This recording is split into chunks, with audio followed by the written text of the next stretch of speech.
Hello everyone, how are you? How's the lockdown period going on? This is the economics lecture that you would be hearing from me, myself Saras Goyal, and I would be taking your economics lectures and giving you online classes for the same. Kasakai, Kem Cho, Sapchanga. Okay, so lockdown period has taught us many things. That is, how can we use our meager resources to fulfill our daily requirements? Exactly, that is what we are talking about.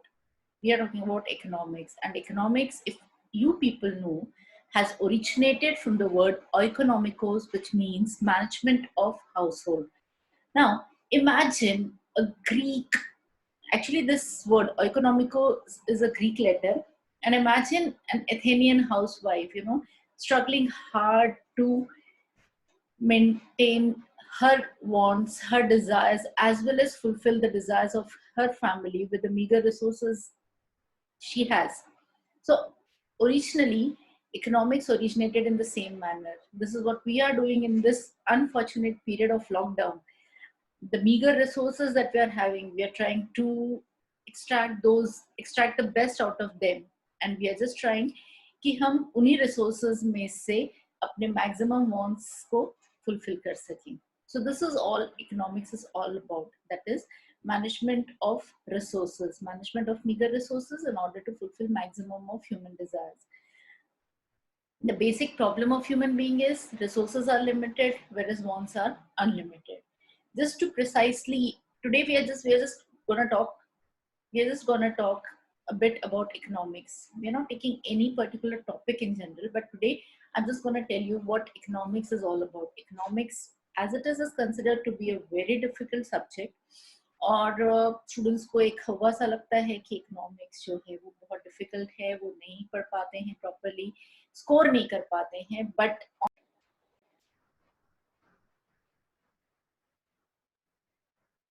economics is very simple. Now, simple as in, how am I saying it's very simple? I'll just share a screen and I'll show you a chart. उस chart के जरिए आज हम जानेंगे कि economics exactly है क्या, क्या आता है इकोनॉमिक्स में basically. Okay, so this is what the chart is all about. I'll just show you what it is. So here you are. This is the chart that I wanted to show you all. And this chart summarizes the entire economics for you. Now, economics, देखिए, economics जो है, सबसे पहले जो problem है economics की, that is, it is concerned with three questions: what, how, and for whom, right? What to produce, how to produce, and for whom to produce. These are the central problems of the economies. Now, if you just go further to this chart, अगर आप ये chart को थोड़ा सा और देखेंगे, so how do you decide ki what to produce? So for that we have a production possibility curve that was given by Paulis and Wilson. The details we would discuss later on. But फिलहाल के लिए you can just see कि production possibility frontier है आपके पास, एक सामने दिख रहा है. किसी भी country में जितने भी resources है, उन सारे resources को utilize करना है, optimally utilize करना है. And what we are supposed to do is, हमें ये decide करना है कि हम इन दोनों में से क्या produce कर सकते हैं. Now the other problem is how to produce. How to produce में whether we are supposed to use labor intensive techniques or whether we are to use capital intensive techniques. This can be seen from this particular portion of the chart. So here what we are seeing is labor intensive technique भी है as well as capital intensive technique भी है. अगर आप India के नजरिए से देखेंगे तो undoubtedly it is labor intensive techniques जो है, that is far better as compared to capital intensive techniques, क्योंकि हमारे यहाँ undoubtedly labor जो है वो cheap मिलता है. On the contrary, for developed countries like America, वहाँ पर capital intensive technique या जापान जैसी developed economies के लिए capital intensive techniques always better रहेगी, क्योंकि वहाँ पर capital मिलना उतना ही आसान है. This is all about cost concept, as in जिस चीज का cost country के लिए कम होगा वो चीज हमें use करनी पड़ेगी. Although अगर आज हम देखते हैं, आज की पोजीशन को अगर हम एनालाइज करते हैं, तो अमेरिका की पोजीशन डिट्रॉइट हो रही है बहुत तेजी से just because of this COVID disease. Okay, so what we were talking about is what to produce, how to produce, so what to produce, and then मान लीजिए हमने डिसाइड कर लिया है कि ये हमें प्रोड्यूस करना है, हम मान लीजिए बटर प्रोड्यूस करना है, तो वो बटर हमें किस तरह से प्रोड्यूस करना है, क्या हमें लेबर इंटेंसिव टेक्निक यूज करना है या कैपिटल इंटेंसिव टेक्निक यूज करना है। And finally the third problem is for whom to produce, that is whether it's an individual whom we are targeting or we are targeting the industries. Whom are we supposed to target? That is what we are supposed to see. That is the third question that is being answered by economics. Okay, now for whom to produce, so individual, अगर individual को अगर हम target करेंगे तो individual के लिए तो हम consumer good बनाएंगे, और अगर industries को हम target कर रहे हैं तो producer good बनाएंगे. But यहाँ पर एक flaw आ जाता है, and what is that flaw is कि अगर हम individual के लिए बनाते हैं तो वो आज के लिए बनाते हैं, we are producing only and only for today, वो आज consume करेगा और आज ही खत्म हो जाएगा. On the contrary, अगर हम industries प्रोडक्ट बनाते हैं या इंडस्ट्रियल यूज के लिए प्रोडक्ट बनाते हैं तो that is known as producer good, and that we are producing for the future, not for today but it is for the future that we are suppose to produce. तो ये जो हम future के लिए produce करेंगे तो that would certainly be a capital good. Okay, so the other thing, ये तीन जो है ये तो इकोनॉमिक्स की सेंट्रल प्रॉब्लम है. इसके बाद आता है डिसीजन मेकिंग. अब डिसीजन मेकिंग क्यों करनी पड़ती है? Naturally, we know that resources are limited, as we have discussed before only. अभी मैंने लेक्चर की शुरुआत में भी आपको कहा कि अभी भी हम जो फेज से गुजर रहे हैं, rather सारे के सारे लोग जो फेज से गुजर रहे हैं, उसमें we can just imagine कि हमारे meager resources को, जो भी हमारे घरों में हैं, उनको हम किस तरह से यूटिलाइज कर रहे हैं to the maximum. That is what is how we define. So यहाँ पर हमें क्या करना पड़ता है? डिसीजन मेकिंग करनी पड़ती है. So here we can see कि human beings के पास means limited है, okay, and person always chases limited resources है, and then unlimited wants. I want more. This I want more is a thing that never ends. मतलब वो तो हमेशा ऐसी चीज है कि ये जो चीज है wants are unlimited. Basically अगर हम define करना चाहते हैं इकोनॉमिक्स को तो इसमें रॉबिन्स की जो डेफिनेशन है, डेफिनेशन ऑफ स्केर्सिटी, उसमें भी वो यही कहते हैं कि इकोनॉमिक्स एक ऐसा साइंस है which deals with limited means and unlimited wants, और limited means जो रहते हैं उनके alternative uses भी रहते हैं. So we just have to make a parity between the two. Because of this limited means and unlimited wants, scarcity create होती है. ये जो limited means है उनके alternative uses हो सकते हैं. अब जैसे यहाँ पर इस चार्ट में आप देख रहे हैं एक पूरा स्टोरी डिपिक्ट हुआ है. That is जो limited, जो आपके पास means है उनके naturally they are scarce, it creates a scarcity in front of you. अब scarcity क्या होती है? Scarcity क्या, जो चीज कम है वही चीज scarce है? इसके लिए भी एक बहुत इंटरेस्टिंग सा एग्जांपल हमारे पास है. Anything that is less is not scarce. Basically Robins बहुत ही खूबसूरती के साथ इसको डिफाइन करते हैं that the thing जिसकी जो कमोडिटी या जो चीज हमारे पास जिसकी सप्लाई ज्यादा, जिसकी सप्लाई कम है और डिमांड ज्यादा है, that is the thing which is in more demand as compared to the supply, that is known as scarce. उन्होंने एक बहुत ही अच्छा सा एग्जांपल भी दिया है इस चीज के लिए.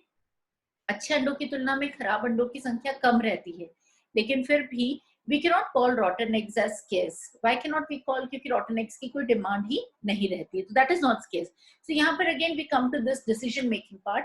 यहाँ पर हम देख सकते हैं कि limited means है and unlimited wants है, जिसके कारण scarcity उत्पन्न हो जाती है, या there arises a problem of scarcity.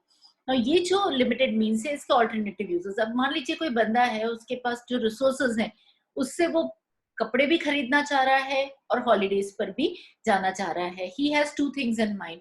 अब उसको क्या करना पड़ेगा? Naturally he has to make a choice making activity. What should I choose या what must I choose? अब उसको क्या चूज करना चाहिए, राइट? अब ये जो चॉइस मेकिंग एक्टिविटी है, अगर उसने हॉलीडेज चूज की है तो naturally he has to sacrifice purchasing clothes. अगर वो sacrifice कर रहा है clothes purchase करना, so that means कि क्लोथ जो वो सैक्रिफाइस कर रहा है, that is the opportunity cost of this alternative that he has selected. This is another face of economics. अब हम एक और कॉन्सेप्ट आता है इसमें, productivity. Productivity is different from production. Productivity का मतलब है कि पर घंटा आप कितना काम करते हो, what output are you giving, what quality output are you giving per hour. Okay, अब अगर प्रोडक्टिविटी इंक्रीज होती किसी भी कंपनी में, प्रोडक्टिविटी किसी भी कंपनी के प्रॉफिट में productivity plays a very impactful role या वेरी इंपॉर्टेंट रोल.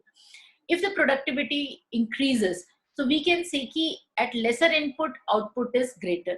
So यहाँ पर क्या हो रहा है, output increases, profit also increases. On the contrary, आप देख सकते हैं कि ये बंदा जिसके यहाँ productivity बढ़ रही है, he is earning lots of profit and he is very happy with it. On the contrary, ये बंदा है जिसकी productivity लगातार decrease होती चली जा रही है, मतलब उसको inputs ज्यादा लगाने पड़ रहे हैं और output उसके comparison में कम मिल रहा है उसको. So that way what he is seeing is the productivity is decreased. क्योंकि प्रोडक्टिविटी डिक्रीज हो रही है तो नेचुरली उसको लॉस हो रहा है और लॉस होने के कारण वो बिल्कुल बेचारा बर्बाद होने की कगार पर है. This is another facet of economics. Then we have to see goods versus services. Goods versus services as in tangibles and services are known as intangibles in economics. Now we come to the real thing. Real thing as in consumer and supplier, that is demand as well as supply. देखिए real economics जो है, as a said कि पूरी economics को हमने इस chart में summarise किया हुआ है.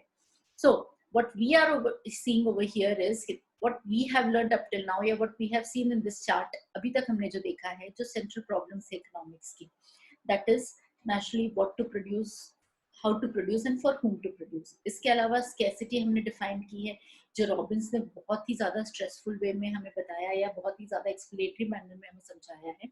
और उसके बाद what we have seen is scarcity. How does it arise? क्योंकि मीन्स लिमिटेड है, wants अनलिमिटेड है. नेचुरली जो मीन्स है उसके ऑल्टरनेटिव यूजेस होते हैं, तो ऑब्वियस है एक चॉइस मेकिंग एक्टिविटी करनी पड़ती है. जब हम चूज करते हैं तो एक चीज को हम चुनते हैं, एक चीज को सैक्रिफाइस करते हैं. तो जो चीज हम सैक्रिफाइस कर रहे हैं वो हमारी अपॉर्चुनिटी कॉस्ट बन जाती है. देन इकोनॉमिक्स का एक फेसेट हमने देखा है, that is associated with productivity.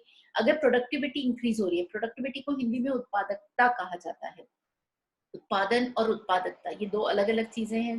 जैसे कि production and productivity are totally two different concept. Production का मतलब सिंपली आउटपुट होता है, productivity is per unit output.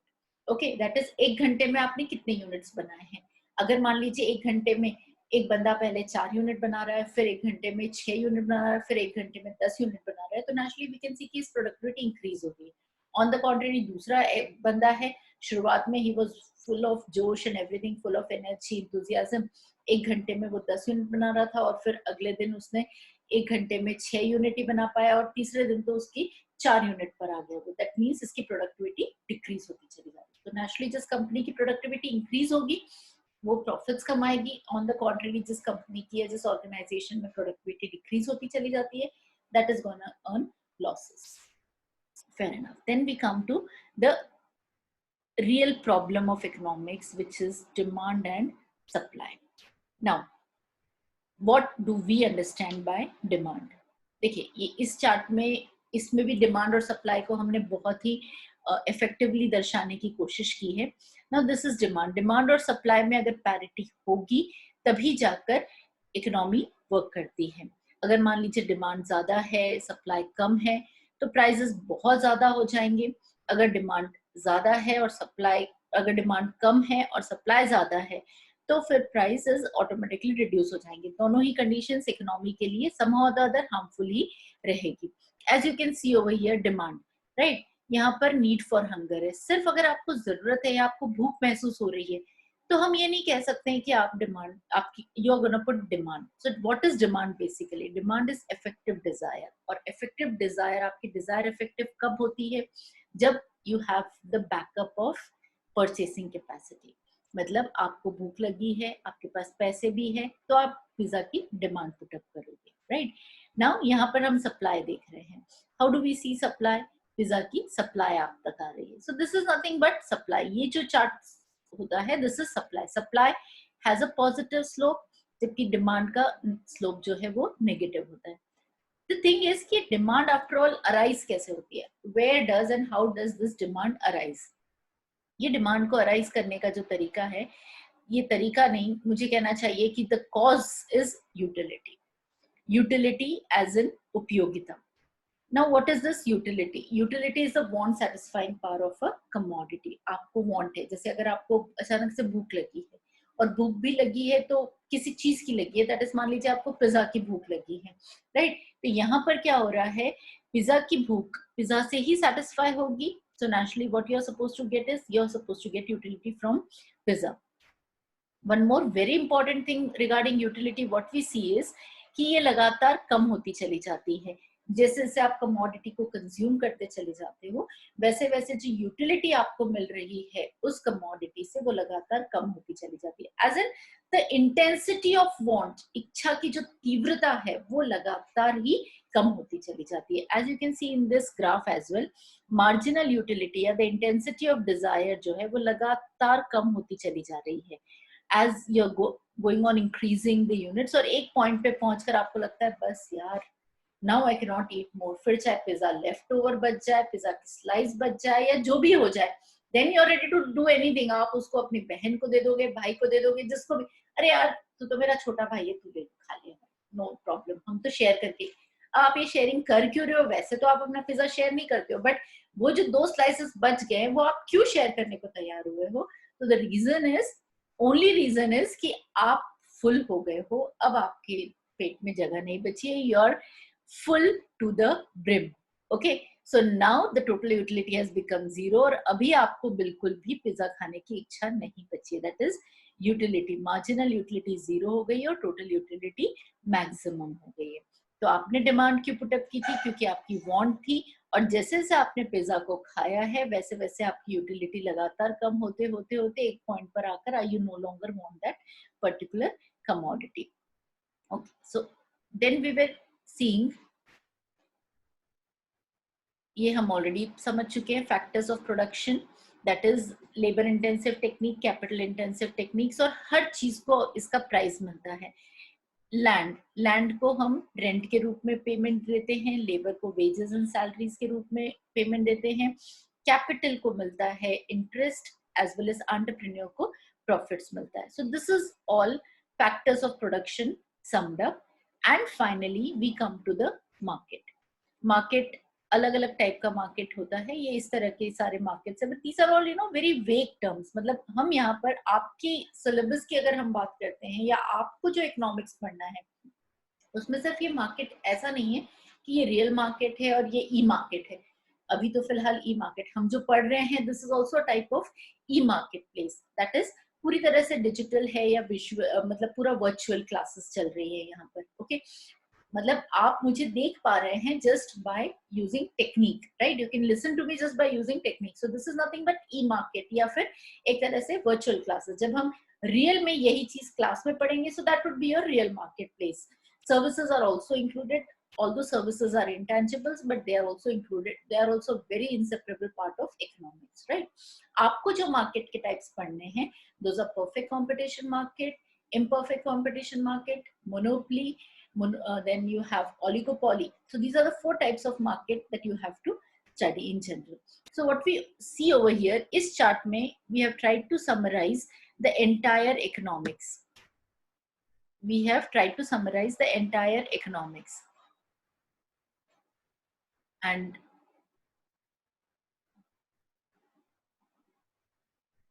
अगले इसमें we are supposed to start with, we will be starting, अगले जो lecture रहेगा मेरा उसमें we would be starting with